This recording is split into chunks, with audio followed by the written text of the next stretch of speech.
¿Qué decir de Tokyo Revengers? Bueno, el más reciente fenómeno audiovisual que está arrasando a la industria acaba de llegar al final de lo que fue su primer temporada de animación con la emisión del capítulo 24 y junto con ello tremendo cliffhanger, sí, de esos bien como para que te leas el manga. Y cuando digo que está arrasando no exagero, con el éxito que está teniendo el anime tranquilamente le pelea el puesto a Shingeki y Jujutsu Kaisen como el shonen del año. Sí, amiguito, mal que te pese, Shingeki no es un seinen. Pero no solo eso, sino que el éxito de su versión animada es tan suculento que ha aumentado exponencialmente las ventas de su versión impresa, a tal punto que el manga creado por Ken Wakui ha superado algunos récords de ventas que hasta la fecha le pertenecían a Shingeki no Kyojin, convirtiéndose así Tokyo Revengers en el nuevo titán de la editorial Kodansha. Ah, alta referencia me mandé, guachín. Perdón, tengo problemitas. Como sea, volviendo a lo que realmente importa, antes de decirte si vale la pena o no la serie, te invito a que exploremos juntos algunas grandes victorias que ha tenido Tokyo Revengers a lo largo de la temporada y algunos detalles que, a criterio de quien te habla, pudieron ser ejecutados de otra manera, por así decirlo. Un detalle no menos importante es que no van a haber spoilers del manga y tampoco te voy a spoilear mucho el anime, o al menos no algo que digas hijo de p***, te detesto desde el fondo de mi alma. Así que nada, antes de empezar te pido que te suscribas y que actives la campanita para que no te pierdas ninguna de mis reseñas berretas. Y con eso me estás ayudando muchísimo a seguir creando contenido. Así que ahora sí, sin más, comencemos.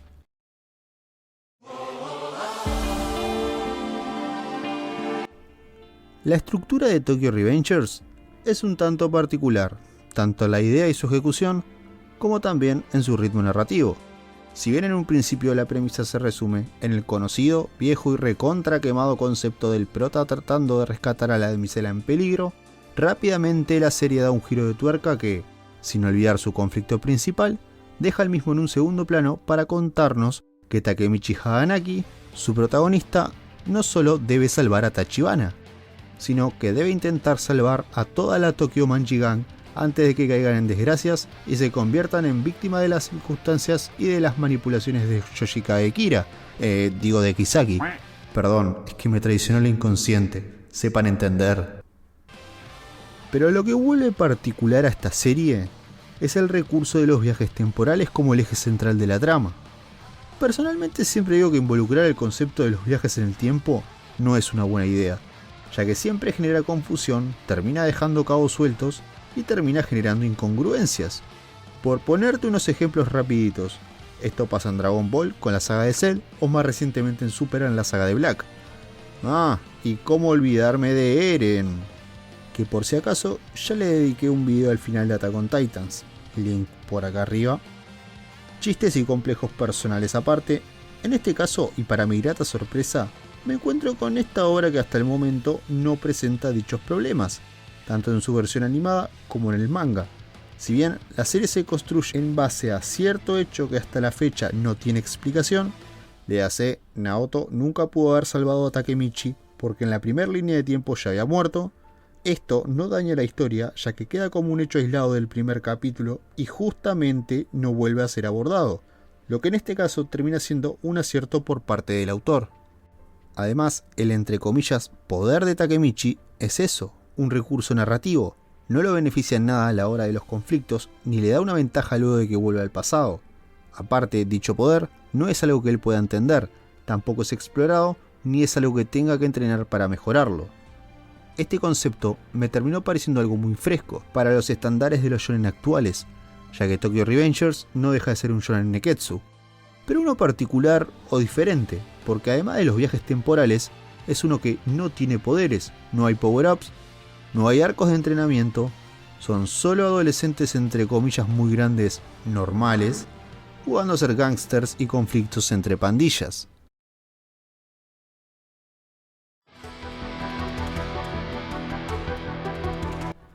Y más allá de que la serie me haya parecido algo muy fresco, la misma está logrando algo que considero es la mayor victoria de su autor, el hecho de que está logrando construir una identidad propia.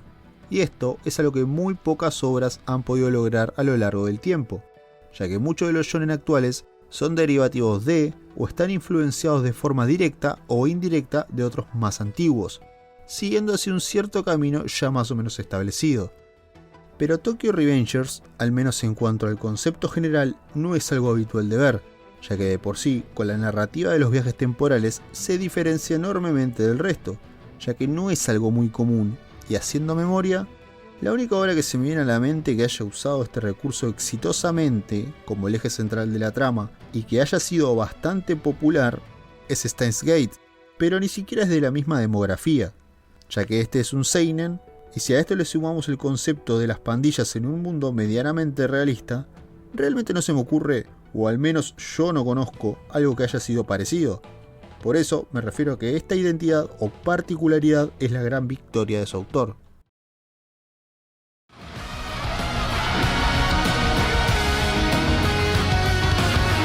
En cuanto a los personajes, no voy a profundizar demasiado en cada uno de ellos, ya que en su mayoría aún no fueron explorados. No conocemos demasiado de sus pasados, o aún no tenemos claras sus motivaciones o conflictos personales, a excepción de Takemichi, Draken y hasta cierto punto Mikey. Y de la variedad del cast, a excepción del protagonista, los que han tenido más o menos relevancia son los dos antes mencionados, Kisaki, Shifuyu y Bashi. Del comandante y el subcomandante de la Tokyo Manchi, no hay mucho que decir, seguramente sean los personajes más carismáticos de la obra y por ende los más populares. Me resulta muy interesante el vínculo de hermandad que ambos personajes forman, la manera en la que uno complementa las carencias humanas del otro, como Mikey tiene destrezas inigualables a la hora del combate, le hace está más roto que los rotos, y cómo tiene un gran carisma y habilidades natas de un verdadero líder, pero a la vez carece de empatía, costándole demasiado relacionarse con la gente cuando están involucrados los sentimientos, algo en lo que Draken funciona como una clase de puente, siendo este como un hermano mayor y fungiendo como la voz del comandante a la hora de expresar lo que su corazón no sabe cómo hacerlo. Y para Draken, aunque no suene la gran cosa ni sea una idea revolucionaria, la existencia de Mikey en su vida significa haber encontrado un propósito de su existencia y sentir el valor de la familia que nunca tuvo. Del principal antagonista de la obra, debo decir que a simple vista lo primero que pensé fue algo como este tipo es una mezcla del bombardero y de Pariston Hill de Hunter x Hunter. Del primero, tanto en apariencia como en sus expresiones, y del segundo, en su personalidad y su forma de relacionarse.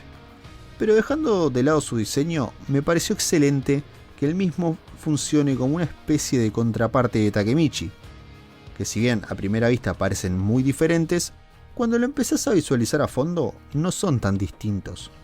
Ambos personajes son personas frágiles que no destacan físicamente, pero cada uno tiene un rasgo característico que lo vuelve particular. Takemichi posee una fuerza de voluntad inquebrantable, no sé por qué se me viene alguien a la mente. Y por su parte, Kisaki tiene un intelecto superior al resto, permitiéndole siempre estar un paso delante de Haganaki, y así esto sea de forma inconsciente, ya que este no parece tener noción de los viajes en el tiempo de Takemichi, genera una interesante dinámica entre el protagonista y el antagonista que a mi criterio vale muchísimo, y seguramente su autor le va a sacar provecho a esto en el futuro.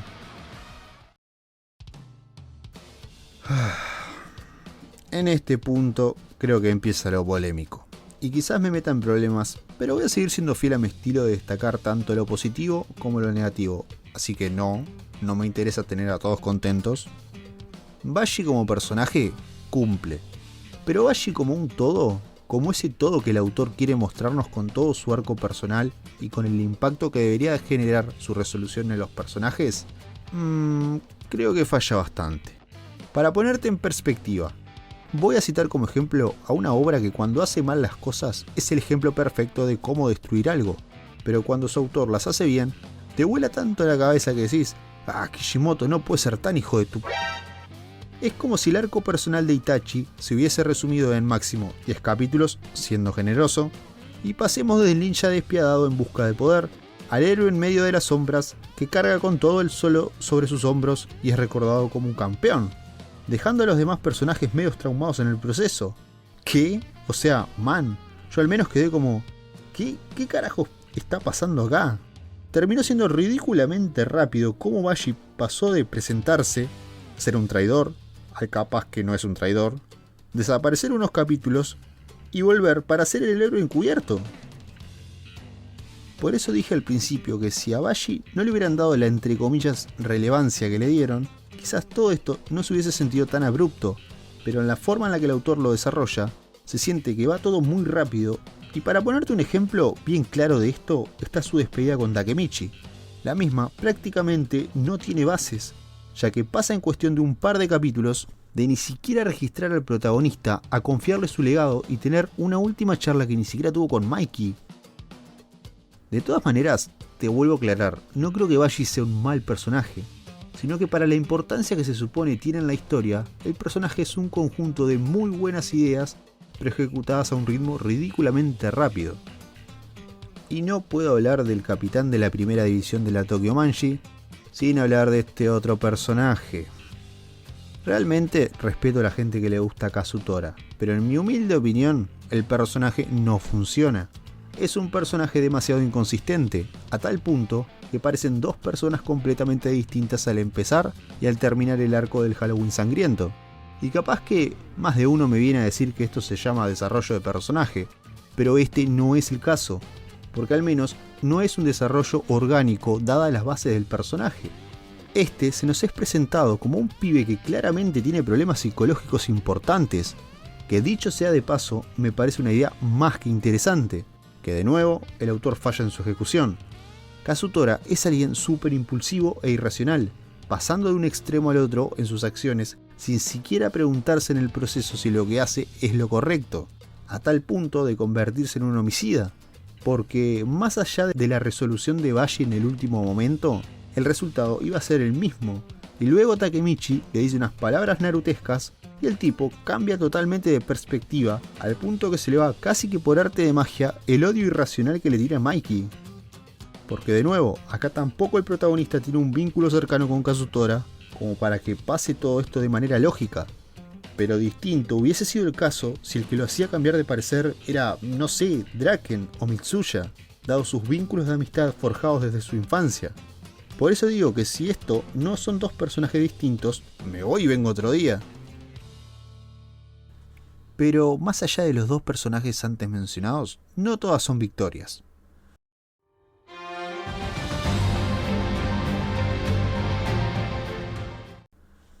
Quizá la siguiente apreciación ya es más un criterio personal y no tanto general, ya que al menos en este punto no lo considero un problema.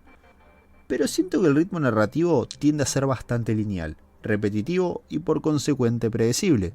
El autor peca de quemar bastante la misma fórmula a la hora de desarrollar la historia. Algo parecido a lo que me pasa con Kimetsu Link por acá arriba. Le hace, exploramos a un alto mando de la Toman, exploramos a su subordinado más allegado, explota un conflicto con la pandilla rival de turno y luego pasa una desgracia en cuestión. Ojo, no digo que esto sea algo malo ni tampoco algo bueno. Lo que sí pienso que le quita un poco de tensión y dinamismo a la historia. Igual de todas maneras te repito, es más una apreciación personal más que otra cosa. Algo que sí considero que es un problema y que fue el motivo que me incitó a leer el manga para ver qué tan fiel fue su adaptación al anime, es el hecho de que no encuentro un momento más memorable que otro. Sí considero que la gran mayoría de sus escenas son un conjunto de momentos legítimamente buenos. No veo de forma clara uno que te haga sentir que fue la cúspide de la temporada o que realmente explotó ese momento. Quizás, poniéndolo de una forma más simple, creo que le faltó epicidad a la serie. Un claro ejemplo, llegando al clímax de la temporada ocurre una muerte muy poco esperada, válgase el sarcasmo, que se supone debería ser un momento icónico. Y lo terminé sintiendo muy rápido a nivel narrativo y a la vez un tanto frío para la importancia que se supone que conlleva dicha muerte. Algo que ya profundicé en el punto anterior. Comentario aislado del editor. Este punto originalmente iba a estar antes de mencionar a los personajes, por eso solo toqué por arriba el tema de Bashi. y como este punto todavía lo tenía inconcluso, lo fui haciendo medio que sobre la marcha, pero X creo que se entendió. Que por cierto, el trabajo en cuanto a la adaptación al anime por parte del estudio Leiden Films o Leiden Films, qué sé yo cómo se pronuncia, fue impecable, o al menos yo no noté grandes diferencias si es que hubieron en cuanto a la fidelidad del material original. Un dato curioso ahí, random, el estudio a cargo fue el mismo que participó en la coproducción de Berserk 2016 y 2017, siendo cómplice de esto o esto. No tiene nada que ver, pero mientras buscaba información me topé con eso y me pareció interesante compartirlo. Pero volviendo al tema principal, hay que entender que el manga y el anime son dos medios completamente distintos.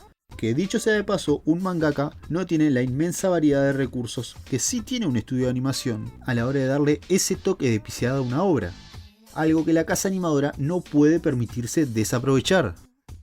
Con esto no digo que la adaptación sea mala, sino todo lo contrario. La animación en tintes generales es buena, tiene algunos soundtracks excelentes y se apega al pie de la letra al canon de la historia. Pero ese es el problema, el anime cumple, pero siento que es sumamente conformista y tampoco se atreve a tomar ningún riesgo de añadir algún elemento nuevo que ayude a la hora de construir los escenarios y poder explotarlos de una mejor manera. Que a criterio personal, un poco de entre comillas relleno no hubiese quedado para nada mal para expandir algunas situaciones o conflictos que, dada la manera en la que su mangaka los desarrolló, fueron demasiado rápidos. Y esto es una verdadera lástima porque lo normal, al menos en cuanto a la demografía shonen, es que la versión animada casi siempre te termine resultando más atractiva que el manga. Algo que no es el caso, porque al menos a mi criterio siento que veo exactamente lo mismo, solo que animado. Y por ende, pienso firmemente que el estudio de animación desaprovechó una oportunidad de oro de llevar algo que al final fue muy bueno al siguiente nivel. Algo que espero que corrijan en la segunda temporada, que obviamente en algún momento va a ser anunciada. Ay, por fin terminé este puto video.